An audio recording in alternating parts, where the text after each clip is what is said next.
ತುಂಬಾ ವರ್ಷಗಳಾಯ್ತು ತಾವು ಥಿಯೇಟ್ರಿಗೆ ವಿಸಿಟ್ ಮಾಡ್ದೇನೆ, ಯಾಕಂದ್ರೆ ಹೆಬ್ಬುಲಿ ಏನು ಲಾಸ್ಟ್ ಅನ್ಸುತ್ತೆ. ಮ್ಯಾಕ್ಸ್ ಬಂದಿದ್ದಾರೆ. ಓಕೆ, ಹೆಬ್ಬುಲಿ ಆದ್ಮೇಲೆ ಮ್ಯಾಕ್ಸ್ ಬಂದ್ರಿ. ಮ್ಯಾಕ್ಸ್ ಆದ್ಮೇಲೆ ಕ್ರೌಡು ಏನು ನಿಮಗೆ ಹೇಗೆ ಅನಿಸ್ತದೆ? Good feeling sir. ಇವತ್ತು ಅಭಿಮಾನಿಗಳ ಜೊತೆ ಕೂತ್ ನೋಡಿದ ಎಕ್ಸ್ಪೀರಿಯನ್ಸ್ ಅದು ಯಾವಾಗಲೂ ಅಂತ ಅಭಿಮಾನಿಗಳು ಅನ್ನೋದಕ್ಕಿಂತ ಹೆಚ್ಚಾಗಿ ಸಿನಿಮಾನ ಥಿಯೇಟ್ರಲ್ಲಿ ನೋಡೋ ಮಜಾ ಒಂದು ಬೇರೆ ಇದೆಯಲ್ಲ. ಅದು ಯಾರಾದ್ರೂ ಕಲಾವಿದರಾಗಲಿ ಯಾರಾದ್ರಾಗಲಿ ಅದೊಂದು ಮಜಾ ಬೇರೆ. ಅದು ನಮ್ಮದೇ ಸಿನಿಮಾ ಅಂದಾಗ ಫಸ್ಟ್ ನೋಡಿದ್ದೀವಿ, but it's gives A different feel. ಒಟ್ಟಿಗೆ ನೋಡಿದಾಗ ಯಾವ್ಯಾವುದಕ್ಕೂ ನಾವು ಅಂದ್ಕೊಂಡಿದ್ದು ಬೇರೆ ಇರುತ್ತೆ, ಅವ್ರ ವಿಸಲ್ ಹೊಡಿಯೋದು ಬೇರೆ ಇರುತ್ತೆ, ಯಾವ್ಯಾವುದು ಆ್ಯಂಗಲಲ್ಲಿ ಪರ್ಸೆಪ್ಷನ್ಸ್ ಚೇಂಜ್ ಆಗೋಗುತ್ತೆ ಆ್ಯಕ್ಚುಲಿ ಅವರೊಟ್ಟಿಗೆ ನೋಡ್ಬೇಕಾದ್ರೆ. It's a good feeling, very good feeling. See it's a blessed feeling. ಯಾರಿಗಲ್ಲ, any artist, just not me. ನಿಮ್ಮದೇ ಸಿನಿಮಾ ನೋಡ್ಬೇಕಾದ್ರೆ ಪರದೆ ಮೇಲೆ ಅಷ್ಟು ಕೂಗಾಟ ಎಲ್ಲ ನಡಿಬೇಕಾದ್ರೆ guess and the way they are enjoying the film, it's a great feeling. ನಾವು ಸುದೀಪ್ ಸರ್ ಯಾವಾಗಲೂ ಥಿಯೇಟ್ರಲ್ಲಿ ಸಿನಿಮಾ ಅಂದರೆ ಫ್ಯಾನ್ಸ್ ಜೊತೆಗೆ ಅಥವಾ ಪ್ರೇಕ್ಷಕರ ಜೊತೆ ಕೂತ್ಕೊಂಡು ಸಿನಿಮಾ ನೋಡೋದಕ್ಕೆ ತುಂಬ ಎಂಜಾಯ್ ಮಾಡ್ತಾರೆ. ಐ ಥಿಂಕ್ ಇವತ್ತು ನೀವು ಯಾವ್ಯಾವ ಮೂಮೆಂಟ್ಸ್ ಎಂಜಾಯ್ ಮಾಡ್ತೀವಿ ಸರ್? ಮ್ಯಾಕ್ಸಲ್ಲಿ ಬೇರೆ ಲೆವೆಲ್, ಇದೊಂದು ಬೇರೆ ಲೆವೆಲ್. ಹಾಗೆ ಪ್ರತಿಯೊಬ್ಬರು I mean I get every bit of it. ಎಲ್ಲಿ ಕೇಳಿ ಅವರೆಲ್ಲ ಎಲ್ಲಿದ್ದಾರೆ, ಟ್ರ್ಯಾಕ್ನೆಲ್ಲ ಬಂದಿದ್ದಾರೆ ಅವರು, ಇನ್ನೊಬ್ಬರು. It's a good feeling sir. ಅಂದರೆ ಎಲ್ಲರೂ ಇದ್ರು, ನಮ್ಮ ಡೈರೆಕ್ಟ್ರು ಎಲ್ಲೋದ್ರೆಲ್ಲ ಡೈರೆಕ್ಟ್ರನ್ನ ಕರಿ, Vijay come, Shekhar come. It's a good feeling. ನಾವು ಆ್ಯಕ್ಚುಲಿ ಇಡೀ ಟೀಮ್ ಕೂತು ನೋಡಿರಲಿಲ್ಲ.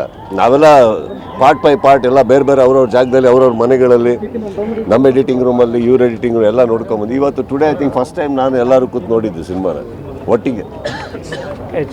25th ಮಾರ್ನಿಂಗ್ ಶೋ ಐತೆ, 6 ಗಂಟೆಗೆ ಪ್ರಿಯಾ ಮೇಡಮ್ ಬಂದಿದ್ರು. ಅವರು ಆ ಸಿನಿಮಾ ನೋಡಿ ಎಂಜಾಯ್ ಮಾಡೋದು ರೀತಿನೇ ಬೇರೆ ಇತ್ತು ಆ ಕ್ರೌಡ್ ಮಧ್ಯದಲ್ಲಿ. ಇವತ್ತು ನೀವು ಬಂದಿದ್ದೀರಿ, ಐ ಥಿಂಕ್ ಇಡೀ ಕರ್ನಾಟಕ ಟೂರ್ ಕೂಡ ಮಾಡ್ತಾ ಇದ್ದೀರಿ. ಕರ್ನಾಟಕ ಟೂರಿಗೆ ಸದ್ಯಕ್ಕಿಲ್ಲ. ಇವತ್ತು ಮೈಸೂರಿಗೆ ಹೊರಟೆ. ಈಗ ಮೈಸೂರಲ್ಲಿ ಸಂಗಮ್ಗೆ ಹೋಗ್ತಾ ಇದ್ದೀನಿ. I think next week we are planning ಒಂದು ಸಿನಿಮಾ ಥಿಯೇಟ್ರಿಗೆ ಅಂತ ಅಲ್ಲ, ಒಂದು ಜನಗಳು ಕೊಟ್ಟಿರೋ ಬೆಂಬಲ ಇದೆಯಲ್ಲ. ನಾನು ಟೂರ್ ಹೊರಟಿರೋದು ಸಕ್ಸಸ್ ಅನ್ನೋದಕ್ಕಿಂತ ಹೆಚ್ಚಾಗಿ ಪೈರಸಿ ಅನ್ನೋ ವಿರುದ್ಧವಾಗಿ ನನ್ನ ಫ್ಯಾನ್ಸ್ ಎಲ್ಲ ನಿಂತಿರಲ್ಲ ನಮ್ಮ ಪರ. ನಾನು ಹೇಳ್ತೀನಲ್ಲ, ಇವತ್ತವರೆಗೆ ಅದೆಷ್ಟು ಸಾವಿರ ಲಿಂಕ್ಸ್ ಕಟ್ ಮಾಡಿದ್ಯೋ ನಮಗೆ ಐಡಿಯಾ ಇಲ್ಲ. ಬಟ್ ಅದೆಲ್ಲದಕ್ಕೂ ಸಪೋರ್ಟ್ ಮಾಡಿ ಪ್ರತಿಯೊಬ್ಬರಿಗೂ ಅವರು ಲಿಂಕ್ ಬಂದಾಗೆಲ್ಲ ಒಂದು ಲಿಂಕನ್ನು ನಮ್ಗೆ ಫಾರ್ವರ್ಡ್ ಮಾಡಿ they have stood by us sir. ಈ ಸಿನಿಮಾಗೆ they have stood by us. ಇವತ್ತು ಥಿಯೇಟ್ರಲ್ಲಿ ಕಲೆಕ್ಷನ್ ಬರ್ತಾ ಇದೆ ಡೆಸ್ಪೈಟ್ ದಟ್ ಪೈರಸಿ. ಅಂದರೆ ಅದು ಆ ಒಂದು ವಿಚಾರಕ್ಕೆ ನಾನು ನಿಜವಾಗ್ಲೂ ಎಲ್ಲರಿಗೂ ನಾನು ಥ್ಯಾಂಕ್ಸ್ ಹೇಳಬೇಕು. ಖುದ್ದಾಗಿ ಎಷ್ಟು ಕಡೆ ಆಗುತ್ತೋ ಅಷ್ಟು ಕಡೆ ಹೋಗಿ ಒಂದು ಥ್ಯಾಂಕ್ಸ್ ಹೇಳೋ ಪ್ರಯತ್ನ ಹೊರತು ಇದು ಸಕ್ಸಸ್ ಸ್ಟೋರ್ ಅಲ್ಲ. I want to say thanks to lot of people. I think that we owe it to them. ಸುಮಾರಾಗಿದೆ. ನಿಮಗೆ ಯಾಕೆ ಸರ್ ನೀವು ಅವತ್ತು ಸ್ಟೇಜ್ ಮೇಲೆ ಹೇಳಿದ ಒಂದು ಮಾತಿನಿಂದ ಈಗ ನಾನು ನಿಮಗೊಂದು ಪ್ರಶ್ನೆ ಕೇಳಬೇಕು. ಈಗ ಅವತ್ತಿಗೆ ನಾನು ಏನು ಮಾತಾಡಿದೆ, ಸಾಕಷ್ಟು ಮಾಧ್ಯಮದಲ್ಲೂ ಅದ್ರ ಬಗ್ಗೆ ಚರ್ಚೆ ಆಯಿತು. ಮಾತಾಡಬೇಕಿತ್ತು, ಮಾತಾಡಬಾರ್ದಿತ್ತು. ಕರೆಕ್ಟ್ ಸರ್, ನಾನು ಯಾರಿಗೂ ಪ್ರವೋಕ್ ಮಾಡೋಕ್ಕಲ್ಲ. ಇವತ್ತಿಗೆ ನಾನು ಮಾತಾಡಿದ್ದು ಕರೆಕ್ಟ್ ಅನ್ಸುತ್ತಾ ನಿಮಗೆ? ಇವತ್ತು ಇಡೀ ಇಂಡಸ್ಟ್ರಿ ನಾನು ಮಾತಾಡಿದ್ದಕ್ಕೆ ಅರ್ಥ ಇತ್ತು ಅನ್ಸುತ್ತಾ? ನಾನು ಹೇಳಿದೆ ಒಂದು ಇದೇ ಸ್ಟಾರ್ಟ್ ಆಗ್ತಾ ಇದೆ, ಒಂದು ಎದ್ದು ಹೇಳ್ತಾ ಇದೆ ಯುದ್ಧ ಅಂತಂದೆ. ಏನು ತಪ್ಪು ಹೇಳಿದೆ? ಇದು ಪೈರಸಿನ್ ಮಾಡಿದ್ರೆ ನನ್ನ ಸಿನಿಮಾ ವಿರುದ್ಧ ಒಂದು ಯುದ್ಧ ಘೋಷಿಸಿದ್ರೆ ಕೆಲವರು. ಪೈರಸಿ ಹೆಸರಲ್ಲಿ ಒಂದು ಯುದ್ಧ ಘೋಷಿಸಿದ್ರು ಸರ್ ನನ್ನ ಸಿನಿಮಾದ ಮೇಲೆ. ನಾನು ಅದನ್ನೇ ಹೇಳೋಕೆ ಹೋಗಿದ್ದು, ಯಾವ ದುರಂಕಾರದಲ್ಲಿ ಮಾತಾಡ್ದಲ್ಲ. ಬಟ್ ನಾನು ಏನು ಮಾತಾಡ್ತಾ ಇದ್ದೀನಿ ನನಗೆ ಗೊತ್ತಿತ್ತು. ಆಯಿತು, ನಿಮ್ಗಳು ಮುಂದೆ ಕೂತ್ಕೊಂಡು ಮಾತಾಡಬೇಕು, ಅದಕ್ಕೆ ವಿವರಣೆ ಕೊಡಬೇಕಿತ್ತು. ಮಾಧ್ಯಮದವರು ಸ್ನೇಹಿತರು ನೀವು ಕೇಳಿದ್ರಿ ಅಂತ ಉತ್ತರ ಕೊಟ್ಟೆ, ಇನ್ನು ಯಾರಿಗೂ ಉತ್ತರ ಕೊಡೋಕ್ಕೆ ರೆಡಿ ಇರಲಿಲ್ಲ ನಾನು. ಕಾಣ್ತಾ ಈಗ ನಾನೇನು ಹೇಳಿದೆ ಅವತ್ತು ಸ್ಟೇಜ್ ಮೇಲೆ, 25ಕ್ಕೆ ನನ್ನ ಬಿಡುಗಡೆ ಆಗುತ್ತೆ ಅಂದ್ರೆ ಅವತ್ತೇ ಪ್ರಾರಂಭ ಆಗುತ್ತೆ ನೋಡಿ ಅಂತಲೂ ಹೇಳಿದ್ದೆ ನಾನು. ಇದೇ ಥರ ಹೇಳಿದ್ವಿ, ನೋಡಿದ್ರಲ್ಲ ಆಗುತ್ತೆ. ಏನು ಕ್ರಮ ತಗೊಬೇಕು ತೊಗೊಂಡಿದ್ದೀವಿ. ಈ ವಿಚಾರವನ್ನು ಜಗ್ಗೇಶ್ ಅವರು ರಾಜ್ಯಸಭೆಗಳು ಕೂಡ ಮಾತಾಡಿದ್ದಾರೆ. ಹಂಗಂದ್ರೆ ನೀವು ಹೇಳಿದ ಮಾತಿನ ನಂತರ ಈಗ ಎಫೆಕ್ಟ್ಗಳು ದೊಡ್ಡದಾಗ ಆಗ್ತಾ ಇದೆ. ಅದಕ್ಕೆ ಪೈರಸಿ ಒಂದು ತಡೆಯೋದಕ್ಕೆ ಸರ್ ನಾನು ಇದನ್ನು ಇಲ್ಲ ನಿಲ್ಲಿಸಲ್ಲ ಸರ್, ಆಯಿತಾ. ನಾನು ಸರ್ಕಾರವನ್ನು ಭೇಟಿ ಮಾಡಿದ್ದೀನಿ. ಚಿತ್ರರಂಗಕ್ಕೆ ಒಂದು ಒಳ್ಳೇದಾಗಬೇಕು ಅಂದರೆ ಭಾಳ ಒಂದು ಒಳ್ಳೆ ಕೆಲಸ ನಡೀತದೆ ಸರ್ಕಾರದ ಸೈಡಿಂದ. ಇದು ನಾನು ಪ್ರಾಮಿಸ್ ಮಾಡಬಲ್ಲೆ. ನನ್ನ ಸ್ನೇಹಿತರೆ ಒಳಗಡೆ ಇರೋ ಎಲ್ಲದಕ್ಕೆ ಅದು ಮಾಡ್ತಾ ಇದ್ದಾರೆ. ಚಿತ್ರರಂಗಕ್ಕೆ ಒಂದು ಒಳ್ಳೆ ಆಗೋ ಥರ ಖಂಡಿತವಾಗ್ಲೂ ತೊಗೊತೀವಿ. ಆ್ಯಂಡ್ ಇವಾಗಲೂ ನಾನು ಹೇಳ್ತಾ ಇದ್ದೀನಿ, ನಾನು ಯಾವುದು ಆವೇಶದಲ್ಲಿ ಮಾತಾಡಿರೋ ಮಾತುಗಳೇ ಅಲ್ಲ ಅವು. ನೀವೇ ನೋಡಿದ್ರಿ ಏನೇನಾಯಿತು ಅಂದ್ಬಿಟ್ಟು ನೀವು ವೀಕ್ಷಿಸಿದ್ದೀರಿ. 45 ಮತ್ತೆ ನಿಮ್ದು ಒಟ್ಟಿಗೆ ಬಂದಿರೋದು ಸಿನಿಮಾ, ಅವ್ರು ಹೇಳಿದ್ರು ಇಷ್ಟು ಆಗಿದೆ ಪೈರಸಿ ಅಂತ. ಸೊ ನಿಮ್ಮ ಸಿನಿಮಾ ಎಷ್ಟು ಪೈರಸಿ ಆಗಿದೆ? ನಾನು 3ನೇ ದಿನನೇ ನಿಮಗೆ ಕೊಡಲಿಲ್ಲ ಅಲ್ಲ. ನಿಮಗೆ ಮೊನ್ನೆ ಪ್ರೆಸ್ ಮೀಟಿಂಗಲ್ಲೇ ಹೇಳಿಲ್ವ 9000 ಆಡ್ ಲಿಂಕ್ಸ್. ಅಲ್ಲಿಂದ ಇವತ್ತವರೆಗೆ ಎಷ್ಟಾಗಿರ್ಬೇಕು ಹಂಗಾರೆ ಯೋಚನೆ ಮಾಡಿ. 10 ಡಿಲೀಟ್ ಮಾಡಿದ್ರೆ 20 ಹಾಕ್ತಾರೆ, 10 ಡಿಲೀಟ್ ಇನ್ನು 20 ಡಿಲೀಟ್ ಮಾಡೋದು 40 ಹಾಕ್ತಾರೆ. ಅಂದರೆ ಒಂದು ಬ್ಯಾಚ್ನ ಕೂರಿಸಿರ್ತಾರೆ ಗೊತ್ತಾಗಲಿ, ನಿನ್ನ ಕೆಲಸ ಏನು, ಲಿಂಕ್ ಆಗ್ತಾ ಇರಬೇಕು, ಅದೇ ತಾನೇ ಅವ್ರ ಕೆಲಸ. ಅದು ಒಂದು ಕೂರಿಸಿರ್ಬೇಕಾದ್ರೆ ಪೇಯ್ಡ್ ಕೂರಿಸಿರ್ಬೇಕಾದ್ರೆ ನಿನ್ನ ಕೆಲಸನೇ ಇದು ಅಂದಾಗ ಆ್ಯಕ್ಚುಲಿ ಸಿನಿಮಾ ಪೈರಸಿ ಮಾಡೋ ಉದ್ದೇಶನೇ ಅಲ್ಲ. ಪೈರಸಿ ಯಾವಾಗ ಸರ್ ಆಗುತ್ತೆ? ಅದರಿಂದ ಹಣಕಾಸು ಸಂಪಾದಿಸ್ತಾ ಇದ್ದೀರಾ, ದುಡ್ಡು ಮಾಡ್ತಾ ಇದ್ದೀರಾ ಅಂದರೆ ಒಪ್ತೀನಿ. This is not called piracy, this is called crime, to kill a product. ಉದ್ದೇಶ ಬಂದು ನಿಮಗೆ ಫ್ರೀಯಾಗಿ ತೋರಿಸ್ಬೇಕು ಈ ಪಿಕ್ಚರು ಅನ್ಬೇಕಾದ್ರೆ ಇದರಲ್ಲಿ ನಿಮಗೆ ದುಡ್ಡು ಎಲ್ಲಿಂದ ಇದೆ ಇವಾಗ?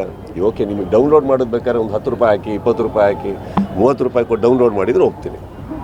ಇತ್ತಲ್ಲಿ ಏನಿಲ್ಲ, ಓದ್ತೀನಿ ಪಿಕ್ಚರ್ ನೋಡಿ ಅನ್ಬೇಕಾದ್ರೆ this is it kind of a war declared against the film.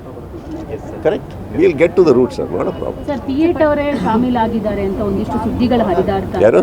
Theatres. ಏನು ಗೊತ್ತಮ್ಮ, ಇವಾಗ ಫಸ್ಟ್ ಆಫ್ ಆಲ್ ಹೇಳ್ತೀನಿ ಕೇಳಿ, ಬುಡಕ್ಕೆ ಹೋಗೋಣ. ಯಾಕೆ ಈಗ ಯಾರಾದರೂ ಒಬ್ಬರು ಬಂದು ಇವಾಗ ಪೊಲೀಸ್ ರೆಕಾರ್ಡ್ಸಲ್ಲಿ ಯಾರಾದರೂ ಬಂದು ಒಬ್ಬರು ಹೆಚ್ಚು ಕಮ್ಮಿ ಮಾಡಿದ್ರು ಅನ್ಬೇಕಾದ್ರೆ ಅವ್ರನ್ನ ಹಿಡಿದ್ರೆ ಅವ್ರ ಮೂಲಕ ಬುಡದ ತನಕ ಹೋಗ್ತಾರಲ್ವ? ಕರೆಕ್ಟ್, ಬುಡದ ತನಕ ಹೋಗ್ತಾ ಇದ್ದಾರೆ, ಬುಡದ ತನಕ ಹೋಗ್ತೀವಿ, ಬಿಡಲ್ಲ sir. 2 background hit cinema, 2 combination ಇಬ್ಬರು ಸರ್ ಜೊತೆಗೆ ಐ ಥಿಂಕ್ ಈಗ ಮತ್ತೊಂದು ಟ್ರೆಂಡ್ ಶುರುವಾಗಿದೆ ಸರ್. ಮೊನ್ನೆಯಿಂದ ಜುಲೈಗೆ ಒಂದು ಸಿನಿಮಾ ಮತ್ತು ಡಿಸೆಂಬರ್ಗೆ ಒಂದು ಸಿನಿಮಾ ಸರ್ ಕಡೆಯಿಂದ ಬರುತ್ತೆ ಅನ್ನೋ ಬಗ್ಗೆ ಆಸೆ ಇದೆ ಸರ್. ಇವಾಗ ನಮ್ಮ ಸಿನಿಮಾ ಬಿಟ್ಟು ನನಗೆ ಏನು ಬೇರೆ ಮಾಡೋಕ್ಕೆ ಬರುತ್ತೆ ವಿಜಯ್, ನೀವು ಹೇಳಿ. I don't know to do anything else apart from cinema. Will do our best. There are lot of other people who are coming forward. ಇವಾಗ ಒಳ್ಳೊಳ್ಳೆ ಕತೆ ಬರ್ಕೊಂಡು ಬಂದಿದ್ದಾರೆ, ಎಲ್ಲ ಆಗಿದೆ. ಇವ್ರದ್ದು ಇವಾಗ ಇನ್ನೊಂದು ರೆಡಿ ಆಗ್ತಾ ಇದೆ. So will do one by one will do. Yes sir. Sir, Mysuru Sangam ಥಿಯೇಟ್ರಿಗೆ ಹೋಗ್ತೀರಾ ಅಂತ ಒಂದು ನಿರೀಕ್ಷೆ ಇದೆ ಸರ್, ಹೆಂಗಿರುತ್ತೆ ಅನ್ನೋದು ಏನು ಹೇಳ್ತೀರಿ? ಅಲ್ಲಿ ಮತ್ತು ಹೊಸ ವರ್ಷ ಬೇರೆ ಬರ್ತಾ ಇದೆ ಯೂತ್ಸಿಗೆ, ಅಥವಾ ಇವತ್ತು ಮೈಸೂರು ಥಿಯೇಟ್ರಲ್ಲಿ ನಾನು ಆ್ಯಕ್ಚುಲಿ ಸಿನಿಮಾ ಚಿತ್ರಮಂದಿರಕ್ಕೆ ಹೋಗಿ ಸಿನಿಮಾ ನೋಡಿದ್ದು ನನಗೆ ನೆನಪೇ ಬರ್ತಾ ಇಲ್ಲ ಲಾಸ್ಟ್ ಯಾವುದು ಅಂತ. ಒಂದು ನಾವು ಜಾಸ್ತಿ ಮೈಸೂರಲ್ಲಿ ಇದ್ದವರಲ್ಲ, ಸೊ ಅಲ್ಲಿ ಯಾವ ಥಿಯೇಟ್ರ್ ಯಾವ ಸಿನಿಮಾ ಲಾಸ್ಟ್ ಅಂತ ನನಗೆ ಗೊತ್ತಾಗ್ತಾ ಇಲ್ಲ ಸರ್. ಬಟ್ ತುಂಬ ವರ್ಷಗಳ ನಂತರ ಹೋಗ್ತಾ ಇರೋದು ಅದೊಂದು ಫೀಲ್ ಇದೆ. ಈಗ ಮೈಸೂರಲ್ಲಿ ಹೋಗಿ ನೋಡ್ಬೇಕು ಹೇಗಿದೆ ಅಂದ್ಬಿಟ್ಟು ಅದೊಂದು ಎಲ್ಲರೂ ಹೊರಟಿದ್ದೀವಿ ಸರ್. ಹುಬ್ಬಳ್ಳಿಯಲ್ಲೇ ಪ್ರೀ ರಿಲೀಸ್ ಇವೆಂಟ್ ಮಾಡಿರೋದ್ರಿಂದ ಹುಬ್ಬಳ್ಳಿ ಅಭಿಮಾನಿ ವಿಸಿಟ್ ಕೊಡ್ತೀರಾ ಮತ್ತೆ? ಖಂಡಿತ ಎಲ್ಲ ನಮ್ಮೂರೇ ಅಲ್ಲ, ಹೋಗೋದು ಖಂಡಿತ ಹೋಗ್ತೀನಿ ನಾನು. ಆ ಟೈಮ್ ಈಗ 1-2 ವಾರ ರಿಲೀಸು ಪ್ರಮೋಷನ್ಸ್ ಅಲ್ಲಿದ್ದೀವಿ.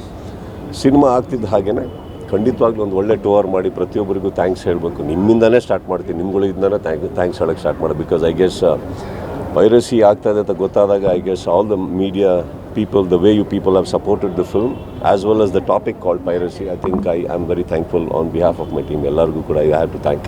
ಹಾಗೆ ಎಲ್ಲರಿಗೂ ಥ್ಯಾಂಕ್ಸ್ ಹೇಳಬೇಕು ಸ್ಟೇಟಲ್ಲಿ. ಶಿವಮೊಗ್ಗದಲ್ಲಿ ತುಂಬ ಫ್ಯಾನ್ಸ್ ಇದೆ ಸರ್. ಅಲ್ಲಿ ಒಂದು ಟ್ರೆಂಡ್ ಅಂದರೆ ಹುಡುಗರು ಒಂದು ಬೇಡಿಕೆ ಮಾಡ್ತಿದ್ದಾರೆ, ಅಂದರೆ ನೀವು ನಮ್ಮ ಥಿಯೇಟ್ರಿಗೆ ಬರಬೇಕು, ನಮ್ಮಲ್ಲಿ ಬಂದು ಸಿನಿಮಾ ನೋಡಬೇಕು ಅನ್ನೋಂಥದ್ದು. ಐ ಥಿಂಕ್ ಇದುವರೆಗೂ ಆಗಿಲ್ಲ ಅದು. ಈ ಸರಿ ಏನಾದ್ರು ಆಗೋ ಚಾನ್ಸ್ ಇದೆ? ಖಂಡಿತ ಹೋಗೋಣ ಸರ್. ಇವಾಗ ಒಂದಂತೂ ಸತ್ಯ, ಎಲ್ಲ ಕಡೆ ಅಟ್ ದ ಸೇಮ್ ಟೈಮ್ ಇರೋಕ್ಕಂತೂ ಆಗಲ್ಲ. ಆ್ಯಂಡ್ ಒಂದು ಸಿನಿಮಾಗೆ ಹೋದರೆ ನನ್ನ ಉದ್ದೇಶ ಕುತ್ಕೊಂಡು ಫುಲ್ ಸಿನಿಮಾ ನೋಡೋಣ ಅಂತ. ಮಧ್ಯದಲ್ಲಿ ಹೋಗಿ ನಾವು ಟಾಟಾ ಹೇಳ್ಕೊಂಡು ಬಂದಾಗ ಏನಾಗುತ್ತೆ, ಇಡೀ ಸಿನಿಮಾ ಡಿಸ್ಟರ್ಬ್ ಮಾಡ್ತಾಯಿದ್ದೀವಿ ನಾವು. ಥಿಯೇಟ್ರ್ ಟೈಮಿಂಗ್ ಡಿಸ್ಟರ್ಬ್ ಮಾಡ್ತಾಯಿದ್ದೀವಿ, ಆಡಿಯನ್ಸ್ ಡಿಸ್ಟರ್ಬ್ ಮಾಡ್ತಾಯಿದ್ದೀವಿ. I don't want to do that. Cinema ಮಾಡಿರೋದು ಏನೋ ಹೋಗಿ ನಾನು ಆ ಥರ ಡಿಸ್ಟರ್ಬ್ ಮಾಡೋದಕ್ಕಲ್ವಲ್ಲ. ನೋಡೋಣ, ಆ್ಯಸ್ ಮಚ್ ಆಸ್ ಪಾಸಿಬಲ್ ಅಲ್ಲಿ ವಿಸಿಟ್ ಶಿವಮೊಗ್ಗ, ಹುಟ್ಟೂರು, ಮರೆಯೋಕ್ಕಂತೂ ಆಗಲ್ಲ. I will go there. Pailwaan ಟೈಮಿಂದನೇ ನೀವು ಶುರು ಮಾಡಿ. ಪೈಲ್ವಾನ್ ಏನು ಪೈರಸಿ ಆಗಿದ್ದ ಸಂದರ್ಭದಲ್ಲಿ ದೊಡ್ಡ ಸದ್ದಾಗಿತ್ತು.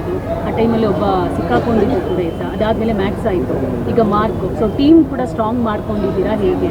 ಸಿಕ್ಕಾಪಟ್ಟೆ. ಅದೇ ಸರ್, ಅದಕ್ಕೆ ತಕ್ಕಂಗೆ ಕೇಳೋದಾದ್ರೆ ಈಗ ಪೈರಸಿ ಮಾಸ್ ಲೆವೆಲಲ್ಲಿ ಆದರೆ ಈಗ 9,000 10,000 ಆದಾಗ ಪರ್ಟಿಕ್ಯುಲರ್ ಆ ವ್ಯಕ್ತಿನ ನೀವು ಯಾರನ್ನೂ ಹಿಡಿಯೋಕ್ಕಾಗಲ್ಲ. ಒಬ್ಬರೋ ಇಬ್ಬರೋ 1-2 ಲಿಂಕು ಆದರೆ ಶೇರ್ ಮಾಡ್ಬೋದು, ಕಟ್ ಮಾಡ್ಬೋದು, ಅದ್ರ ವಿರುದ್ಧ ದೂರು ಕೊಡ್ಬೋದನ್ನು. ಈ ಥರ ಆದಾಗ ಹೇಗೆ ಚಾಲೆಂಜ್ ನಿಮಗೆ? ಅದು ಏನು ಮಾಡ್ತಾರೆ ದೂರನ್ನ ಹೇಗೆ ಕೊಡಕ್ಕೆ ಸಾಧ್ಯ? ಅದು ಯಾವ ಥರ ಮಾಡಿ ತೋರಿಸ್ತೀನಿ ಸರ್. ಈಗ ಹೊಸ ವರ್ಷ ಬಂದಿದೆ. ಐ ಥಿಂಕ್ ನೀವು ಮಾರ್ಕ್ ಸೆಲೆಬ್ರೇಷನ್ ಮಾಡ್ತಿದ್ದೀರಾ ಹೊಸ ವರ್ಷದ. ಎಲ್ಲರೂ ಕೂಡ ನಿಮ್ಮ ಎಲ್ಲರೂ ಕೂಡ ಅದನ್ನು ಸೆಲೆಬ್ರೇಟ್ ಮಾಡ್ತೀರಿ. ಜೊತೆಗೆ ನ್ಯೂ ಇಯರ್ ಹೇಗೆ ಸೆಲೆಬ್ರೇಷನ್ ಇರುತ್ತೆ ಸರ್ ಈ ಸರಿ? ನನ್ನ ನ್ಯೂ ಇಯರ್ಸ್ ತುಂಬ ಸಿಂಪಲ್. ನಾನು ಆ್ಯಕ್ಚುಲಿ ಅಮ್ಮ ಇರೋ ತನಕ ಅಪ್ಪ ಅಮ್ಮ ಒಟ್ಟಿಗೆ ನಾನು ಯಾವತ್ತೂ ಯಾವತ್ತೂ ನಾನು ನ್ಯೂ ಇಯರ್ಸ್ ಎಲ್ಲೂ ಅಲ್ಲಿ ಹೋಗೋನೇ ಅಲ್ಲ, ಮನೆಯಲ್ಲೇ ಇರೋನು. ಈ ಸತಿ ದೇವಸ್ಥಾನಕ್ಕೆ ಹೋಗೋಣ ಅಂತ ಅಲ್ಲಿ ಫಸ್ಟ್ ಟೈಮ್ ನಾನು ಆ್ಯಕ್ಚುಲಿ ಮೈಸೂರಲ್ಲಿ ಥಿಯೇಟ್ರಿಗೆ ಹೋಗ್ತಾ ಇದ್ದೀವಲ್ಲ, ಅಲ್ಲಿ ಹೋಗ್ಬಿಟ್ಟು ಬರ್ತೀನಿ ನಾನು ಅಷ್ಟೇ. ನಾನು ನ್ಯೂ ಇಯರ್ ಎಲ್ಲ ಫ್ಯಾಮಿಲಿ ಮನೆ. ಈಗ ಮಾರ್ಕ್ ಸಕ್ಸಸ್ ಮೀಟ್ನಲ್ಲಿ ಮಗಳ ಸಾಂಗ್ಲಿ ಬಗ್ಗೆ ಕೆಟ್ಟ ಕಾಮೆಂಟ್ಸ್ ಬಗ್ಗೆ ನೀವು ಹೇಳಿದ್ರಿ, 10ರಷ್ಟು ಇವಳು ಬೆಳಿತಾಳೆ, ಎದುರಿಸ್ತಾಳೆ ಅಂತ. ನೀವು ಹೇಳಿದ ನೆಕ್ಸ್ಟ್ ಡೇ ಅವರು ಪೋಸ್ಟ್ ಮಾಡಿದ್ರು ಬಾಡಿ ಶೇಮಿಂಗ್ ಬಗ್ಗೆ. ನಾನು ಯಾರು ಒಪಿನಿಯನ್ ಕೇಳಿಲ್ಲ, I don't need there opinion. So what is the question? So ಅದರ ನೀವು ಹೇಳಿಕೆ ಕೊಟ್ಟಾದ್ಮೇಲೆ ನೆಕ್ಸ್ಟ್ ಡೇ ಅವರು ಅಲ್ಲ, ಏನು ಕ್ವೆಶ್ಚನ್ ಏನು ಅಂದೆ? ಅಂದರೆ ಮುಂಚೆ ಕೊಡಬೇಕಿತ್ತು ಅಂತನಾ? ಕ್ವೆಶ್ಚನ್ ಅರ್ಥ ಆಗಿಲ್ಲ. ನೀವೊಂದು ಹುಡುಗಿ ಅಲ್ವಮ್ಮ, ನೀವು ಆ ಜಾಗದಲ್ಲಿದ್ದರೆ ಏನು ಮಾಡ್ತಾಯಿದ್ರಿ? ನನ್ನ ಮಗಳು ಅದೇ ಮಾಡಿದ್ದಾರೆ ಅಷ್ಟೇ. ನೆಕ್ಸ್ಟು ಅಷ್ಟೇ ಸರ್. ಅವರೇ ನ್ಯೂ ಇಯರ್ ನ್ಯೂಸಿಗೆ sir new year celebration night party ಮಾಡಿರ್ತಾರೆ, ನಿಮ್ಮ ಫ್ಯಾನ್ಸ್ಗಳು ಇರ್ತಾರೆ, ಎಲ್ಲರೂ ಪಾರ್ಟಿ ಮಾಡಿರ್ತಾರೆ. ಐ ಥಿಂಕ್ ಎವ್ರಿಬಡಿ ಎಲ್ಲರಿಗೂ ಹೊಸ ವರ್ಷದ ಶುಭಾಶಯಗಳಂತೂ ಖಂಡಿತ ಹೇಳ್ತೀನಿ. But I guess sir responsibility ನಾವೆಲ್ಲ ಹೇಳಿ ಕಲಿಯೋದಲ್ಲ ಸರ್. ಅವ್ರವ್ರ ರೆಸ್ಪಾನ್ಸಿಬಿಲಿಟಿ ತೊಗೊಬೇಕು. ನಮ್ಮಿಂದ ಬೇರೆಯವ್ರಿಗೆ ತೊಂದರೆ ಆಗೋದು ಬೇಡ, ಬೇರೆಯವರಿಂದ ನಮಗೆ ತೊಂದರೆ ಆಗೋದು ಬೇಡ, ನಮ್ಮಿಬ್ಬರಿಂದ ಊರಿಗೆ ತೊಂದರೆ ಆಗೋದು ಬೇಡ. ಚೆನ್ನಾಗಿರೋಣ, ನಗ್ತಾ ಇರೋಣ, ಒಳ್ಳೆ ವರ್ಷಕ್ಕೆ ಕಾಲಿಡಿ ಆರಾಮಾಗಿ ಲಗ್ನ. ರೆಸಲ್ಯೂಷನ್ಸ್ ಏನಾದರೂ ಇದೆಯಾ ಸರ್? ಏನು ಸಿನಿಮಾ ಅಷ್ಟೇ ಬಿಟ್ಟು ಯಾವ ರೆಸಲ್ಯೂಷನ್ ತೊಗೊಳ್ಳೋದು ಇಯರ್ ಬಿಗಿನಿಂಗ್ ಮಾಡಿ ಮರೆಯೋದಲ್ಲ. ರೆಸಲ್ಯೂಷನ್ ಫಸ್ಟಿಗೆ ಲೈಫಲ್ಲಿ ತೊಗೊಬೇಕು. ಲೈಫಲ್ಲಿ ಹಿಂಗೆ ಹೋಗ್ತೀನಿ, ಹಿಂಗೆ ಆಗ್ತೀನಿ ಅಂತ ಅದು ತೊಗೊಂಡು ತುಂಬ ವರ್ಷ ಆಗುತ್ತೆ. ಸರ್ ಲಾಸ್ಟ್ಲಿ ಸರ್, ವಿಜಯಲಕ್ಷ್ಮಿ ಅವರು ಇವತ್ತು ಕಮಿಷನರ್ ಆಫೀಸಿಗೆ ಭೇಟಿ ಕೊಟ್ಟು ನನ್ನ ವಿರುದ್ಧ ನನ್ನ ಲೈಫಲ್ಲಿ ನನ್ನ ಬಗ್ಗೆ ಮಾತಾಡೋಣ, ಪಕ್ಕದ ಮನೆ ಬಗ್ಗೆ ಅಲ್ಲ. Thank you sir.